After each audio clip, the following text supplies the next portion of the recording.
Land of fire. Friend, अज़रबाईजान को land of fire भी कहा जाता है। अज़रबाईजान को कई वजूहात की बिना पर लैंड ऑफ फायर यानी आग वाली ज़मीन कहा जाता है।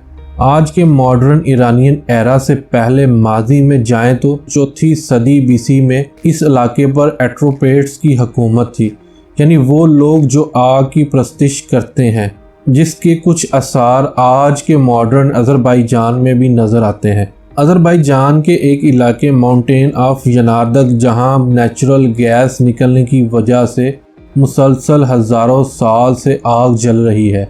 इस माउंटेन पे एक मंदिर भी मौजूद है जहां लोग आग की पूजा करते हैं, जिसे फायर टेम्पल ऑफ आतिशगाह कहते हैं। काफ़ी बड़ी तादाद में टूरिस्ट इस जगह को देखने के लिए आते हैं।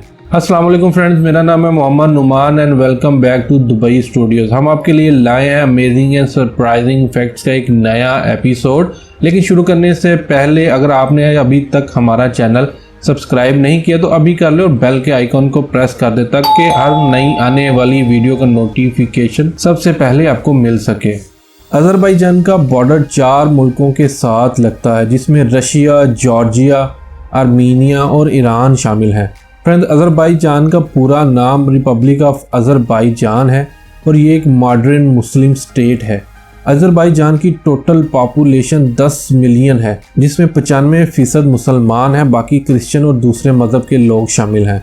लेकिन अज़रबाईजान के लोगों का कल्चर, ट्रेडिशंस या उनके लिबास को देखकर आपको ऐसा नहीं लगेगा कि मुस्लिम मुल्क में मौजूद हैं, बल्कि ये समझेंगे कि अज़रबाईजान एक यूरोपियन कंट्री है जहाँ शराब खाने, डांस क्लब, पब्लिक में वेस्टर्न लिबास और वो सब कुछ जो किसी वेस्टर्न कंट्री में होता है आपको नज़र आएगा। फ्रेंड्स, अज़रबाईजान के इस कल्चर को समझने के लिए आपको थोड़ा पीछे हिस्ट्री में जाना पड़ेगा। हिस्ट्री से हमें ये मिलता है कि अज़रबाईजान में ईस्टर्न ट्रांसकैकेशिया जो फ़ारसी ज़ुबान बोलते थे, कुछ तुर्क कबीले, कुछ कुर्द और कुछ अल्बानियन लोग आबाद थे। मेजॉरिटी ने 4वीं सदी में क्रिश्चियनिटी इख्तियार कर ली और आर्मीनिया के कल्चर को फॉलो करने लगे। फिर 7वीं सदी में अरब्स ने मौजूदा अज़रबाईजान के कुछ इलाकों पर कब्ज़ा करके अपनी हुकूमत बना ली। उस वक्त के मुसलमान हुक्मरानों को शहंशाह कहा जाता था। फिर 11वीं सदी में सल्जोक कबीले ने अज़रबाईजान पे अपनी हुकूमत बना ली।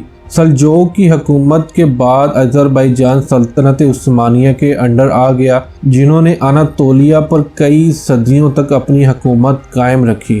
फ्रेंड्स, 16वीं सदी के आगाज़ में अज़रबाईजान के लोग पर्शियन इन्फ्लुएंस से मुतासर होकर सुन्नी से शिया मुसलमान फ़िरके में कन्वर्ट होते चले गए और मौजूदा अज़रबाईजान में 99% लोग शिया फ़िरके को फॉलो करते हैं। फ्रेंड्स, 1813 में रशियन अम्पायर और पर्शियन अम्पायर में जंग हुई, जिसमें बाकू, शिरवान, गंजा, नाखिचेवन और यारवान रशियन टेरिटरी का हिस्सा बन गए।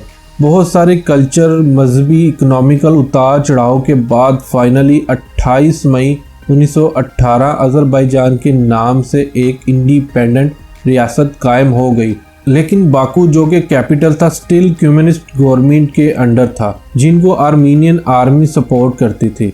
1918 से 1991 तक अज़रबाईजान के बहुत सारे इलाके सोवियत यूनियन के इन्फ्लुएंस में रहे और फाइनली 18 अक्टूबर 1991 में अज़रबाईजान मुकम्मल तौर पे आज़ाद स्टेट बनकर दुनिया के नक्शे पे उभरा।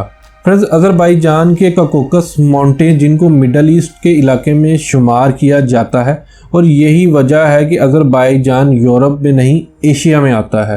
फ्रेंड्स, अज़रबाईजान पर मुख्तलिफ कौमों ने हुकूमत की, जिसकी वजह से ये लोग मुसलमान होने के बावजूद रशियन और यूरोपियन कल्चर के शिकार नज़र आते हैं। जैसा कि तुर्की के कुछ इलाके जो यूरोप में आते हैं वो भी इसी कशमकश के शिकार हैं। फ्रेंड्स, जब आपके जहन में ऑयल के कुओं का ख्याल आता है तो सबसे पहले आपके जहन में अरब मुल्कों का नाम आएगा, लेकिन आप ये जान के हैरान होंगे कि दुनिया में सबसे पहले ऑयल का कुआं 1847 में अज़रबाईजान में दरियाफ्त हुआ। आपको ये भी बताते चलें, अज़रबाईजान का 95% GDP ऑयल और नेचुरल गैस से आता है। फ्रेंड्स, अज़रबैजान में इतना ऑयल मौजूद है कि लोग इससे नहाते भी हैं। हालांकि नहाने की बात आए तो कुछ मेरे जैसे लोगों के पसीने छूट जाते हैं।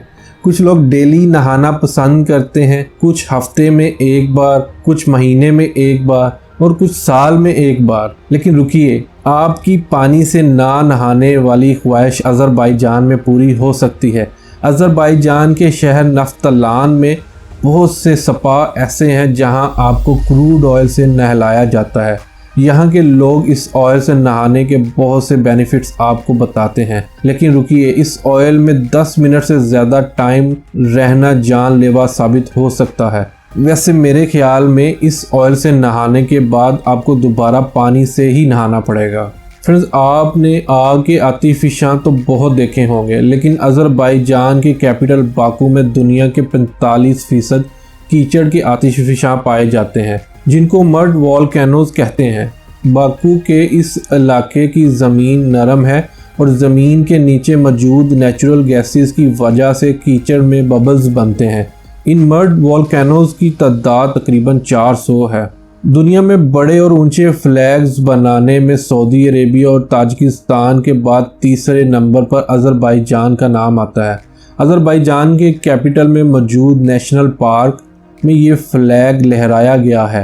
ये फ्लैग 162 मीटर ऊंचा और 100 बाई 50 मीटर बड़ा है। ये तकरीबन एक फुटबॉल फील्ड जितना बनता है। फ्रेंड्स, अज़रबैजान में रहने वाले लोगों को अज़रीज़ कहा जाता है और वो कहते हैं अज़रीज़ लोगों की तादाद अज़रबैजान की बजाय ईरान में ज़्यादा है। अज़रबैजान की पॉपुलेशन 10 मिलियन है, जबकि ईरान में एरीज़ लोगों की तादाद तकरीबन 20 मिलियन है। ये लोग रशियन और पर्शियन एम्पायर की जंग के दौरान ईरान में आकर सेटल हो गए थे और आज भी ईरान में ही रहते हैं। फ्रेंड्स, आप में से चाय के शौकीन तो बहुत होंगे और बहुत सी टाइप्स की चाय भी पी रखी होगी, जैसे सिंपल टी, मसाला टी, अदरक वाली चाय वगैरह। लेकिन अज़रबैजान के लोग थोड़ा हमसे डिफरेंट हैं। वो चाय तो बहुत शौक़ से पीते हैं, लेकिन चाय में चीनी की जगह फ्रूट जैम्स का इस्तेमाल करते हैं। प्लेन टी, जिसे हम कहवा और अरेबिक लोग सुलेमानी चाय कहते हैं, इसके साथ मिठास के लिए अपना फेवरेट फ्रूट जैम इस्तेमाल करते हैं। I wish I could taste once. तो फ्रेंड्स, कैसा लगा आपको अज़रबैजान का छोटा सा सफ़र? आप हमें कमेंट सेक्शन में बता सकते हैं। अपना बहुत सा ख्याल रखिएगा। Thanks for watching. अल्लाह हाफिज़।